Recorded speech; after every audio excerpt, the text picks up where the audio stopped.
दोस्तों एसआईपी की पावर के बारे में अब आप सब जानते हैं। एग्जाम्पल के लिए अगर कोई आदमी 10,000 की एसआईपी करता है 10 सालों के लिए और 12% की मॉडरेट रिटर्न्स भी आती है, तब भी उस आदमी के पास लगभग हो जाएंगे 22 लाख रुपए। पर बात यहाँ पर यह है, एसआईपी क्या म्यूचुअल फंड्स में ही करनी चाहिए? क्या सिर्फ एक ही आपके पास ऑप्शन है कि आप सिर्फ म्यूचुअल फंड चूज करें और म्यूचुअल फंड्स के अंदर एसआईपी करें? अभी तक सारे लोग इंटरनेट पर सिर्फ म्यूचुअल फंड्स के अंदर एसआईपी के ऊपर बात कर रहे हैं, बट किसी ने भी ईटीएफ के अंदर एसआईपी हो सकती है इसके ऊपर बात नहीं करी। अब हो सकता है आप में से कई सारे लोग बिल्कुल बिगनर्स हो और उन्हें यही नहीं पता हो कि एसआईपी करते कैसे हैं, या फिर म्यूचुअल फंड्स में एसआईपी करते हैं तो म्यूचुअल फंड कौन से चूज करते हैं और ये ईटीएफ्स क्या होते हैं, सब कुछ हम समझेंगे इस वीडियो के अंदर। देखिए, अगर आप इंटरेस्टेड हैं एग्जाम्पल के लिए म्यूचुअल फंड्स में एसआईपी करने के लिए, अब यहाँ पर मैं स्क्रीन रिकॉर्डिंग ऑन कर देता हूँ और मैं आपको एग्जैक्टली दिखाता हूँ कि मैं क्या कहना चाहता हूँ।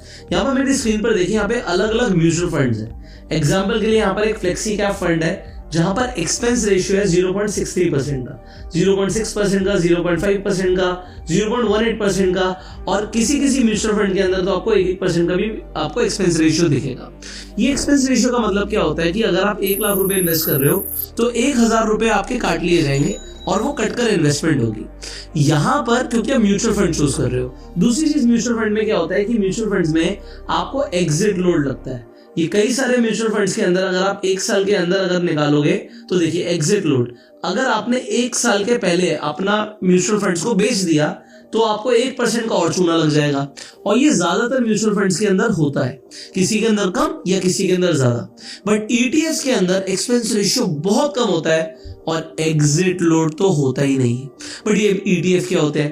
देखो, म्यूचुअल फंड के अंदर जैसे फ्लेक्सी कैप फंड है तो यहां पर फ्लेक्सी कैप का मतलब क्या हो गया, large cap, mid cap, small cap, तीनों से ऐसी कंपनीज इसके अंदर होंगी जो लार्ज कैप से आती है, मिड कैप से आती है, स्मॉल कैप से आती है, और इनसे मिलाकर हमने एक फंड बना दिया जिसमें मल्टीपल कंपनीज है। तो म्यूचुअल फंड का बेनिफिट लोगों को क्या मिलता है कि आपकी इन्वेस्टमेंट, मान लीजिए आपने 10,000 की इन्वेस्टमेंट करी तो वो अलग अलग स्टॉक्स के अंदर आपकी इन्वेस्टमेंट हो गई तो रिस्क कम हो जाता है। बट ये सेम चीज तो ईटीएफ में भी होती है। लोग कहते हैं कि आपको पैसिव म्यूचुअल फंड्स के अंदर इन्वेस्टमेंट करना चाहिए, मतलब ऐसे म्यूचुअल फंड्स जैसे निफ्टी 50 को जो फॉलो करते हैं। मैं आपको अगर यहाँ पर दिखाऊं तो अगर आप यहाँ पर देखोगे यूटीआई निफ्टी 50 फंड, तो निफ्टी 50 में अगर आपकी इन्वेस्टमेंट हो रही है तो आप इसे चाहे तो चूज कर सकते हैं।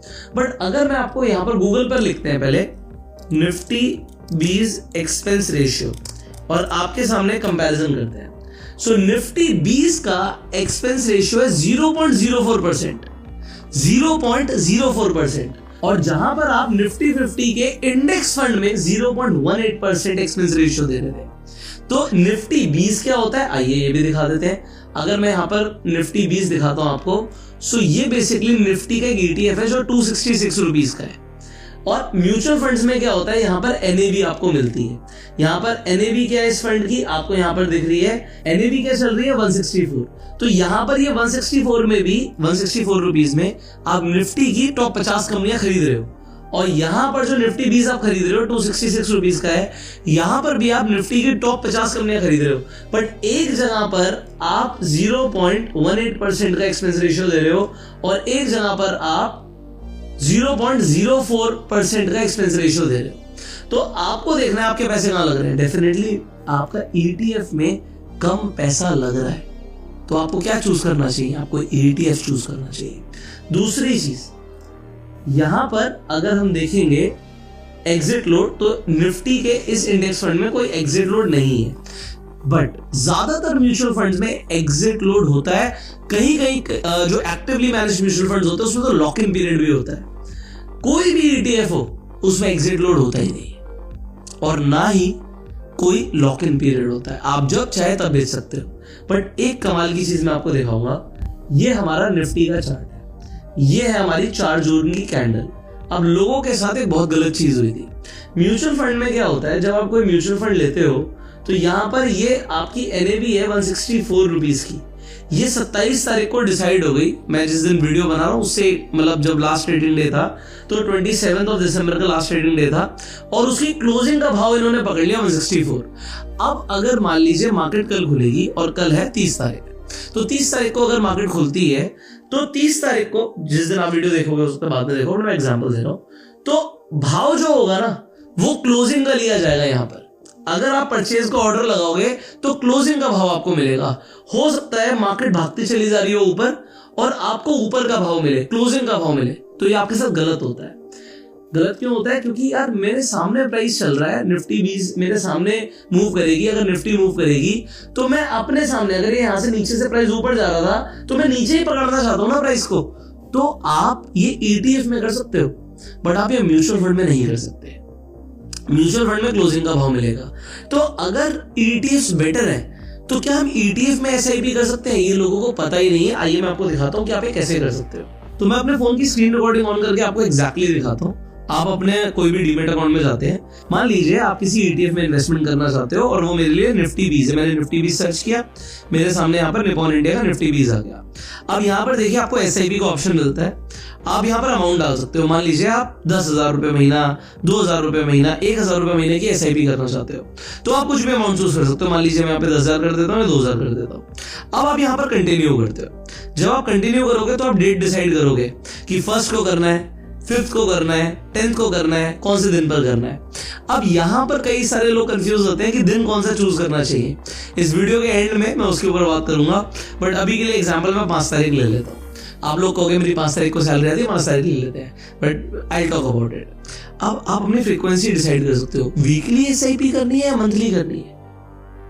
ये ऑप्शन आपको हर जगह नहीं मिलेगा, आपको चूज करना है। अगर आप कहते हो यार मैं हर हफ्ते इन्वेस्ट कर लेता हूँ, 2,000 रुपए ही तो है या 1,000 रुपए तो है और मेरी एवरेजिंग और अच्छी हो जाएगी।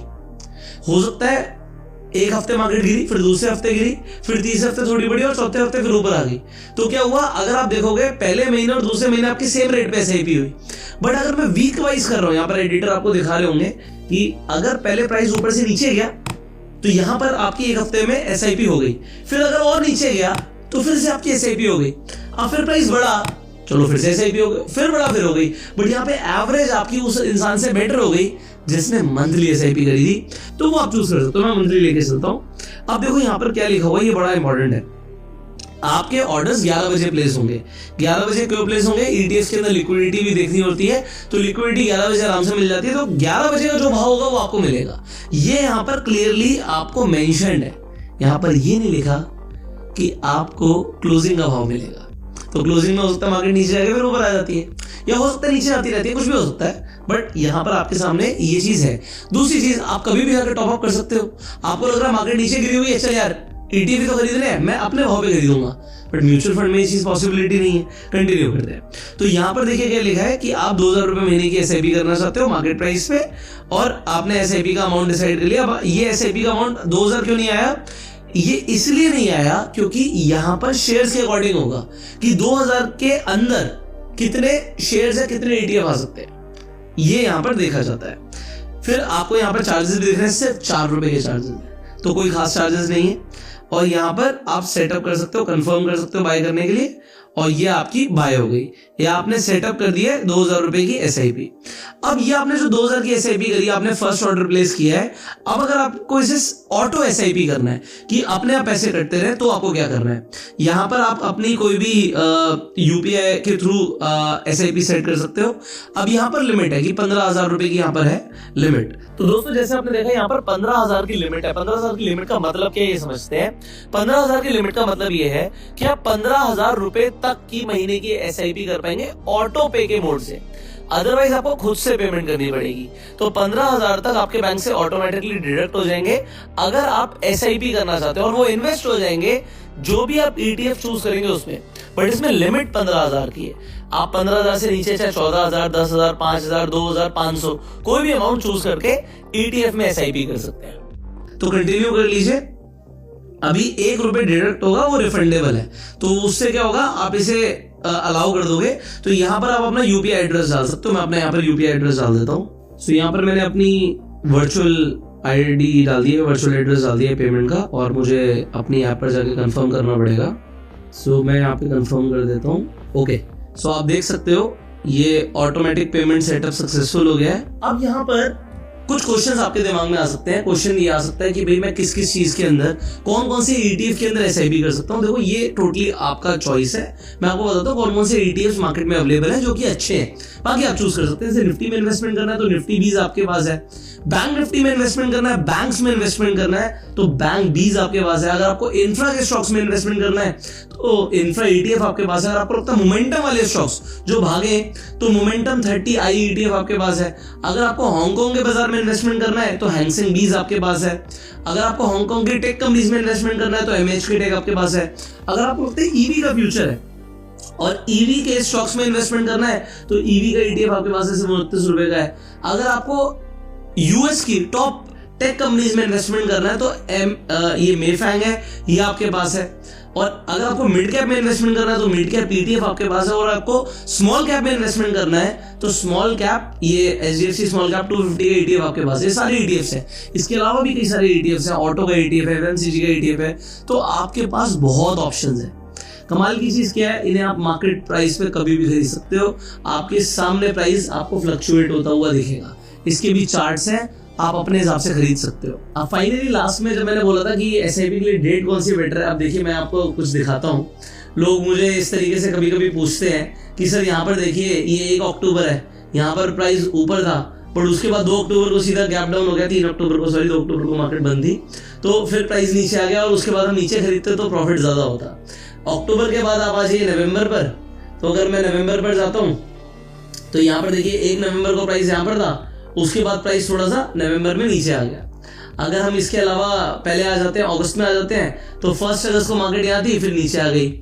ऑल्दो जुलाई में मार्केट ऊपर ही गई थी, बट अगर जून में देखोगे तो जून में सीधा 3 जून को मार्केट ऊपर खुलती है और फिर 4 जून को नीचे आ जाती है।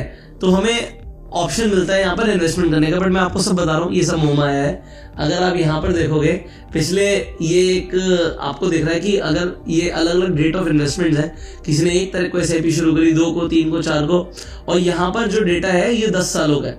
तो 10 सालों में दिखता है कि किसी ने अगर 1 तारीख को एसआईपी करी तो लगभग निफ्टी ने 12% का रिटर्न दिया, मिड कैप ने 15.87 का और स्मॉल कैप ने 12.73% का। बट हाईएस्ट भी क्या, हाईएस्ट है 12.07 अगर आपने 24 तारीख को इन्वेस्टमेंट करी। तो इसमें कोई खास फर्क नहीं है। हाँ, बट फर्स्ट से बेटर है कि आप कोई और डेट चूज कर लो। तो ये आपकी अपनी चॉइस रहेगी, ऑल्दो कोई खास फर्क पड़ता नहीं है। फर्स्ट को सभी करते हैं, एक ये लोगों की धारणा है। बाकी 10 साल में कोई फर्क नहीं पड़ता, जो भी आप डेट डिसाइड करते हो that is the best. But मैंने आपके सामने पूरा डेटा दिखा दिया है, ये आप आराम से स्लो करके स्क्रीनशॉट लेके चेक कर सकते हो और आप देख सकते हो कि आपके लिए एसआईपी के लिए डेट कौन सी अच्छी रहेगी। तो दोस्तों, अगर आप भी इसी तरीके से स्टॉक मार्केट में इन्वेस्टमेंट या फिर ट्रेडिंग करना चाहते हैं तो उसके लिए आपको चाहिए होगा एक डीमैट अकाउंट। अगर आपको फ्री में डीमैट अकाउंट ओपन करना है तो जो स्क्रीन पर नंबर आ रहा है, इस नंबर पर आपको जस्ट व्हाट्सएप पर हाई भेजना है। तो इस नंबर को सेव कर लीजिए और व्हाट्सएप पर हाई भेज दीजिए और मैं आपको फ्री डीमैट अकाउंट का लिंक भेज दूंगा। बट बेस्ट चीज क्या है इस वीडियो के अंदर कि आप ETFs के अंदर एसआईपी कर सकते हो। भाई दुनिया सिर्फ म्यूचुअल फंड्स को जानती है, they still do not know the power of ETFs। और देखो, मैं तो ETFs प्रमोट करता हूँ क्योंकि मैं खुद ETFs में इन्वेस्टमेंट करता हूँ एंड उससे चेहरे पे स्माइल भी रहती है क्योंकि आपकी रिटर्न्स बहुत अच्छी बनती है। So thank you so very much for watching this video. Finally इस वीडियो को अपना प्यार देने के लाइक कर सकते हैं, शेयर कर सकते हैं मैक्सिमम लोगों के साथ। आपको क्या बेटर लगता है, ETF या म्यूचुअल फंड? कमेंट में जरूर लिखिएगा ETF या म्यूचुअल फंड, और आप रीजन बता सकते हो कि आपको वो क्यों बेहतर लगते हैं। ऐसा बिल्कुल नहीं है कि म्यूचुअल फंड बेकार है, बट ETF बेहतर है ना। सो मैं अपने एक्सपीरियंस से बता रहा हूँ। बाकी subscribe this channel, click on the bell icon. You go self made and जय हिंद।